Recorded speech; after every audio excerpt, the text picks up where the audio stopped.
ടും ടും. ബദ്രി ഒരു തവണ കൂടി വാതിലിൽ മുട്ടി. അപ്പു പുതപ്പിനുള്ളിൽ നിന്ന് തല പുറത്തേക്കിട്ട് നോക്കി.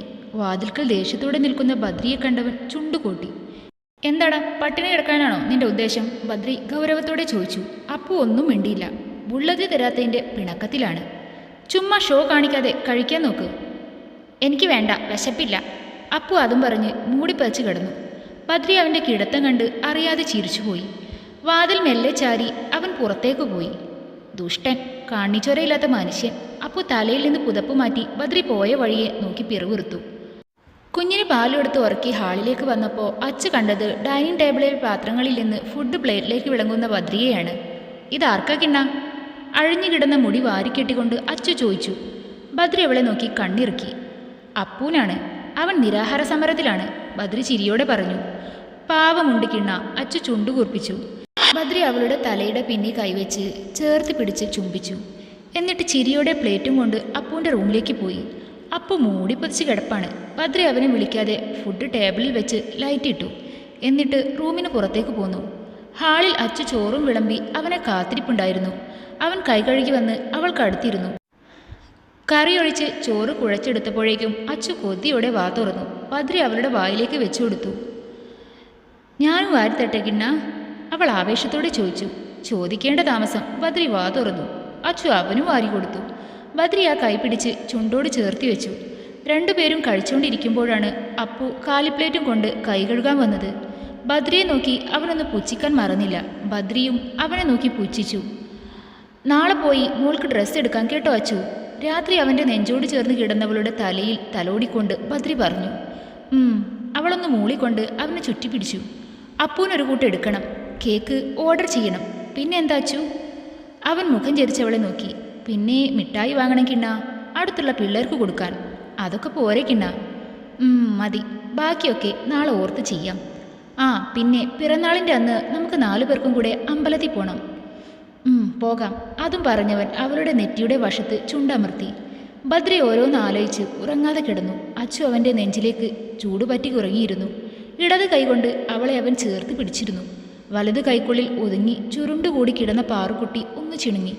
ബദ്രി കുഞ്ഞിപ്പാറുവിന് നേരെ തിരിഞ്ഞു കടന്നു. മെല്ലെ അവളെ തട്ടിയുറക്കി. പാറൂട്ടി കുഞ്ഞി കണ്ണുകൾ മെല്ലെ ഒന്ന് തുറന്നു നോക്കി.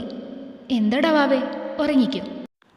ആ കുഞ്ഞി കവിളിൽ വിരലോടിച്ചുകൊണ്ട് ബദ്രി പറഞ്ഞു. ബദ്രി അവളെ നെഞ്ചിലേക്ക് ചേർത്ത് കിടത്തി. അച്ചയുടെ പാറുക്കുട്ടി ഉറങ്ങിക്കോട്ടോ, ശബ്ദം താഴ്ത്തി പറഞ്ഞവൻ മോളെ തഴുകിയുറക്കി. അപ്പോഴേക്കും അച്ചു അവനെ ചുറ്റിപ്പിടിച്ചു. ചെരിഞ്ഞു കിടക്കുന്നവൻ്റെ പുറത്ത് മുഖം ചേർത്ത് വെച്ചവൾ സുഖമായിട്ട് ഉറങ്ങി. പാറുക്കുട്ടി അച്ഛൻ്റെ നെഞ്ചിനുള്ളിലേക്ക് ചുരുണ്ടുകൂടി. ബദ്രി പുഞ്ചിരിയോടെ കണ്ണുകളടച്ചു. അപ്പുട്ടാ, വേണ്ടാട്ടോ, ഞാൻ കിണ്ണനെ വിളിക്കും. പാവാട കുറച്ചൊന്ന് ഉയർത്തി പിടിച്ചുകൊണ്ട് അച്ചു മുറ്റത്തൂടെ ഓടി. പുറകെ പൈപ്പിലെ വെള്ളം അവൾക്ക് മേലേക്ക് തെറിപ്പിച്ചുകൊണ്ട് അപ്പു. ബദ്രി പാറൂട്ടിക്ക് പഴം കൊടുക്കുമായിരുന്നു ഹാളിലിരുന്ന്. ബർത്ത്ഡേ ഷോപ്പിംഗ് കഴിഞ്ഞ് കുറച്ചു നേരമായിട്ടുള്ളൂ വീട്ടിലെത്തിയിട്ട്. പുറത്തെ ബഹളം കേട്ട് ബദ്രി മോളെയും എടുത്ത് പുറത്തേക്കിറങ്ങി. മുറ്റത്ത് ഓടിക്കളിക്കുന്ന അപ്പൂനെ അച്ചുനെയും കണ്ട് അവനൊന്ന് ചിരിച്ചു. രണ്ടുപേരും ആകെ നനഞ്ഞിരുന്നു. അച്ചു ഓടി വന്ന് ബദ്രിയുടെ പുറകിൽ നിന്നു. അവൾ നന്നായി കിതയ്ക്കുന്നുണ്ടായിരുന്നു. ശ്വാസമെടുക്കാനും പാടുപെടുന്നു. എന്നിട്ടും അവൾക്ക് ചിരി നിർത്താൻ കഴിയുന്നുണ്ടായിരുന്നില്ല. അത് കണ്ട് ബദ്രിക്ക് ദേഷ്യം വന്നു. നിങ്ങൾക്ക് രണ്ടിനും എന്താണ്? അവൻ ശബ്ദം ഉയർത്തി. അപ്പു പൈപ്പ് നിലത്തേക്കിട്ട് ടാപ്പ് ഓഫാക്കി അകത്തേക്ക് പോയി. ഇന്നലെ ബൈക്ക് കൊടുക്കാത്തതിൻ്റെ പിണക്കാണ്. ബദ്രി പുറകിൽ നിന്ന അച്ചുവിനെ പിടിച്ച് മുന്നിലേക്ക് നിർത്തി. വയ്യാത്തയാണെന്ന് ബോധമില്ലേ നിനക്ക്? ബദ്രി ശാസനയോടെ അവളോട് പറഞ്ഞു. അച്ചു മുഖം വീർപ്പിച്ചുകൊണ്ട് തല താഴ്ത്തി. ശ്വാസം മുട്ടുള്ളതാ, എന്നാ പിന്നെ ഒതുങ്ങിയിരിക്കില്ല. എന്തിനാ വെള്ളത്തിൽ കളിച്ചത്? അല്ലെങ്കിൽ തന്നെ നേരം തെറ്റി കുളിച്ചാൽ നിനക്ക് പനിയും ജലദോഷമാണ്. എന്നിട്ടാണ് തലയും നനച്ച് വന്നു നിൽക്കുന്നത്. അവളെ നോക്കി പേടിപ്പിച്ചുകൊണ്ട് അവൻ പാറൂട്ടിയെ താഴെ നിർത്തി. മുറ്റത്തെ അയലിൽ നിന്ന് തോർത്തെടുത്തുകൊണ്ടുവന്നു.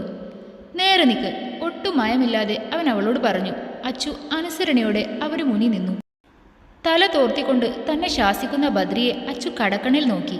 അവളുടെ നോട്ടം കണ്ട് അവൻ്റെ ചുണ്ടിലൊരു പുഞ്ചിരി വിരിഞ്ഞു. അത് കണ്ടതും അവൾ അവൻ്റെ നെഞ്ചിലേക്ക് ചാരി. അച്ചുവിൻ്റെ കിണ്ണനല്ലേ? കൊഞ്ചിക്കൊണ്ട് അവൻ്റെ താടിൽ പിടിച്ചു. ബദ്രി അറിയാതെ ചിരിച്ചുപോയി. രാത്രി എല്ലാവരും ബദ്രിയുടെ വീട്ടിലെത്തി. ശങ്കറും അമ്മാളും ഇച്ചുവും നൈഷുവും കുൽസുവും പിന്നെ നമ്മുടെ രാമച്ചനും. ആണുങ്ങളെല്ലാം പുറത്ത് ഡെക്കറേഷൻ വർക്കിലാണ്. ഇച്ചുവാണ് മെയിൻ. അപ്പുവാണെങ്കിൽ 2 കുഞ്ഞിപ്പെണ്ണുങ്ങളെയും ഒക്കത്തെടുത്ത് നടക്കുവാണ്. ശങ്കർ ബലൂൺ വീർപ്പിച്ചുകൊണ്ട് ഇരിക്കുവാണ്. ബദ്രിക്ക് അവരുടെ കൂടെ ഇരുന്നിട്ട് ഇരിക്കപ്പുറത്ത് കിട്ടിയില്ല. കണ്ണുകൾ അനുസരണയില്ലാതെ അകത്തേക്ക് നീണ്ടു. അല്ലട ശങ്കര, അമ്മാളുവിൻ്റെ മുഖം വന്നപ്പോൾ തൊട്ട് വീർത്തിരിപ്പുവാണല്ലോ, എന്തു പറ്റി? ഇച്ചു ശബ്ദം താഴ്ത്തി ചോദിച്ചു. പിടിച്ചടാ, മദ്യപാനം ആരോഗ്യത്തിന് ഹാനികരാണ്. ശങ്കർ പറഞ്ഞു തീർന്നതും അവൻ്റെ കയ്യിലുള്ള ബലൂൺ പൊട്ടി. ബദ്രി അതൊന്നും ശ്രദ്ധിക്കാതെ അകത്തേക്ക് നടന്നു. അടുക്കളയിൽ നൈഷുവും അമ്മാളും അച്ചുവും ഉണ്ടായിരുന്നു. അച്ചു അടുക്കള വാതിൽക്കൽ വന്ന് നിന്നവൻ വിളിച്ചു. 3 പേരും തിരിഞ്ഞു നോക്കി. എന്താ? അച്ചു ചോദിച്ചു. ഒന്നിങ്ങി വന്നേ. അതും പറഞ്ഞവൻ നൈഷുവിനെയും അമ്മാളുവിനെയും നോക്കി ചിരിച്ചു. അച്ചു അവൻ്റെ അടുത്തേക്ക് ചെന്നു. എന്താ കിണ്ണ? മരുന്ന് കഴിച്ചോ നീ? 9 മണിയായി. അയ്യോ മറന്നുപോയി. അവൾ ചിണുങ്ങി. വാ ഇങ്ങോട്ട്. ബദ്രി അവളുടെ കൈ പിടിച്ചുകൊണ്ട് റൂമിലേക്ക് പോയി. ഭക്ഷണത്തിന് മുന്നേ കഴിക്കാനുള്ളതാ. കഴിച്ചേത്? കഴിഞ്ഞ തവണ പോയപ്പോൾ ഡോക്ടർ പറഞ്ഞത് ഓർമ്മയില്ലേ നിനക്ക്? കൃത്യമായി കഴിക്കണം, അസുഖം മാറുമെന്ന്. ടേബിളിലിരുന്ന മരുന്ന് ധൃതിയിലെടുത്തുകൊണ്ട് അവൻ അവളോട് പറഞ്ഞു. അച്ചു ഒന്ന് തലയാട്ടി. മരുന്ന് വായിലേക്ക് വെച്ചു കൊടുത്തു. വെള്ളം കൊടുത്തു. കുറച്ചു കഴിഞ്ഞതും ബദ്രി അവളുടെ ചുണ്ടിലെ വെള്ളം ഉപ്പിക്കൊടുത്തു. പിന്നെ അച്ചുട്ടാ, വിറകടുപ്പിൻ്റെ അടുത്ത് അധികം അങ്ങനെ ചെന്ന് നിൽക്കണ്ടാട്ടോ, പുക നല്ലോണമുണ്ട്. ഇല്ല കിണ്ണ, അവൾ ചിരിച്ചു. കണ്ണാ, പുറത്തു നിന്ന് രാമച്ചൻ്റെ ശബ്ദം കേട്ടു. ബദ്രി അവളെ ചേർത്ത് നിർത്തി കവിളിൽ ഉമ്മ കൊടുത്തു. എന്നാ എൻ്റെ അച്ചൂട്ടൻ പോക്കോ, പുഞ്ചിരിയോടെ പറഞ്ഞതും ഒന്നവനെ കെട്ടിപ്പിടിച്ചവൾ അകന്നു മാറി പുറത്തേക്കോടി. അന്ന് രാത്രി പാറുവും കുലുസവും അപ്പൂൻ്റെ കൂടെയായിരുന്നു കിടന്നത്. പക്ഷേ ഒന്നുറങ്ങിക്കഴിഞ്ഞപ്പോഴേ പാറൂട്ടി എണീറ്റ് കരച്ചിലായി. പാറൂട്ടിക്ക് അവളുടെ അച്ഛയില്ലാതെ ഉറങ്ങാൻ പറ്റില്ലെന്നേ. ബദ്രി ചെന്ന് അവളെ എടുത്തോണ്ട് വന്നു. അച്ചു അതൊന്നും അറിഞ്ഞിരുന്നില്ല. അവള് നല്ല ഉറക്കായിരുന്നു. ജീവിതത്തിലേക്ക് സന്തോഷ നിമിഷങ്ങളുടെ വരവറിയിച്ചുകൊണ്ട് പാറൂട്ടിയുടെ പിറന്നാൾ ദിവസം എല്ലാവരും വരവേറ്റു. രാവിലെ ബദ്രിയും അപ്പുവും അച്ചുവും പാറൂട്ടിയും കൂടെ അടുത്തുള്ള വിഷ്ണു ക്ഷേത്രത്തിൽ പോയി. കുഞ്ഞി വെള്ളപ്പെട്ട് പാവാടായിരുന്നു പാറൂട്ടിയുടെ വേഷം. കണ്ണൊക്കെ വലുതാക്കി എഴുതി കവിളിൽ ഒരു കറുത്ത കുത്തും കൈ നിറയെ കുഞ്ഞി വളകളും ഒക്കെ ഇട്ട് പാറൂട്ടി സുന്ദരിയായിരുന്നു. ക്ഷേത്രത്തിൽ പോയി വന്നപ്പോഴേക്കും നയനയും പത്മയും വന്നിരുന്നു. നയനയുടെ അച്ഛനും ദത്തനും ഉണ്ടായിരുന്നു. ബദ്രി ചെന്ന് നയനയുടെ അച്ഛനെ കെട്ടിപ്പിടിച്ചു. അയാൾ അവനെ സ്നേഹത്തോടെ ചേർത്ത് പിടിച്ചു. ദത്തനെ നോക്കാനേ പോയില്ല. നയന പാറൂട്ടിയെടുത്ത് നിറയെ ഉമ്മ വെച്ചു. അവളുടെ കുഞ്ഞി കൈയിലേക്ക് ഒരു സ്വർണ്ണവള ഇട്ടുകൊടുത്തു. വല്യമ്മക്ക് മോളുടെ കൂടെ ഇവിടെ നിൽക്കണമെന്നുണ്ട്, പക്ഷേ പോയേ പറ്റൂ, പിന്നെ വരാട്ടോ ഞാൻ, അവൾ കുഞ്ഞിനെ കൊഞ്ചിച്ചുകൊണ്ട് പറഞ്ഞു. അരിൽ വീട്ടിൽ ഒറ്റയ്ക്കാണ്, അതാ ഞാൻ പപ്പയും കൂട്ടി വന്നത്, നയന ബദ്രിയെ നോക്കി പറഞ്ഞു. അവനൊന്ന് ചിരിച്ചു. എന്നാ ഞങ്ങൾ ഇറങ്ങട്ടെ, ദത്തനെ ഞാൻ പിടിച്ച പിടിയാലെ കൊണ്ടുവന്നതാണ്, ബദ്രിയുടെ തോളിൽ തട്ടി നയനയുടെ അച്ഛൻ പറഞ്ഞു. അവർ പോയി. ബദ്രി ദത്തനെ നോക്കാതെ അകത്തേക്ക് പോയി. പത്മ പാറൂട്ടിയും എടുത്തു നടന്നു. പത്മയും ദത്തനും വന്നപ്പോൾ അപ്പു അകത്തു തന്നെ കൂടി. രാമച്ചന് എന്തിനും ഏതിനും കണ്ണം വേണം. എപ്പോഴും അവനെ ചേർത്ത് പിടിച്ച് നടന്നു. ദത്തൻ അതെല്ലാം കാണുന്നുണ്ടായിരുന്നു. കണ്ണാ, ബർത്ത്ഡേ കേക്ക് ഒരുക്കുമ്പോഴാണ് പത്മ വിളിച്ചത്. എന്താ അമ്മേ? അവൻ ചോദിച്ചു. പത്മ എന്തോ പറയാൻ വന്നതും ഇച്ചു അവനെ വിളിച്ചോണ്ട് പോയി. കേക്ക് കട്ട് ചെയ്യാൻ സമയമായി. അച്ചു പാറൂട്ടിയെ കൊണ്ടുവന്നു. പാറൂട്ടിയെ ടേബിളിൽ നിർത്തി. ഡാ മാറി ഇന്ന് അപ്പുവിനെയും ബദ്രി വിളിച്ചു. ബദ്രി അവനെ പിടിച്ച് പാറൂട്ടിയുടെ ഒപ്പം നിർത്തി. ഇച്ചുവിൻ്റെ കയ്യിലിരുന്ന കുൽസുവിനെ കൂടെ അപ്പുവിൻ്റെ കൈ കൊടുത്തു. നീ നിന്റെ പെണ്ണുങ്ങളും കൂടെ കേക്ക് മുറിച്ചോ? ബദ്രി പുഞ്ചിരിയോടെ അവനോട് പറഞ്ഞു. കണ്ണേട്ടാ ഞാൻ, അവൻ കണ്ണു മിഴിച്ചു.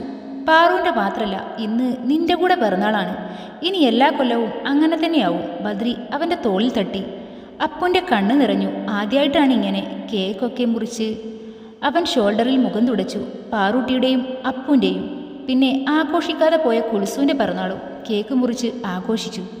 അപ്പുവിനായിരുന്നു ഏറെ സന്തോഷം. പെണ്ണുങ്ങൾ 2 എണ്ണം കൂടെ അവനെ കേക്കിൽ കുളിപ്പിച്ചു. ദേവകിയമ്മയുടെ വകയായിരുന്നു സദ്യ. അച്ചുവിൻ്റെയും നൈഷുവിൻ്റെയും മാളുവിൻ്റെയും കൂടെ എല്ലാം എടുത്തു വയ്ക്കാൻ അപ്പവും കൂടി.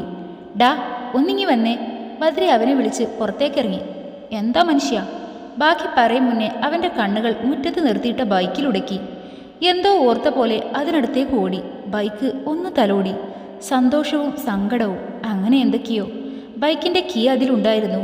അതിൻ്റെ ചെയിനിൽ തൂങ്ങിക്കിടന്ന പേര് കണ്ടപ്പോൾ സന്തോഷം കൊണ്ട് അവൻ തുള്ളിച്ചാടി. ദർശിക്. ഓടിച്ചെന്ന് അവൻ ബദ്രിയെ ഇറുക്കി കെട്ടിപ്പിടിച്ചു. അത് കണ്ടു നിന്ന എല്ലാവരുടെയും മുഖത്ത് പുഞ്ചിരി വിരിഞ്ഞു. കണ്ണേട്ടാ, ഐ ലവ് യു ഉമ്മ. അവൻ ബദ്രിയുടെ കവിളിൽ ഉമ്മ വെച്ചു.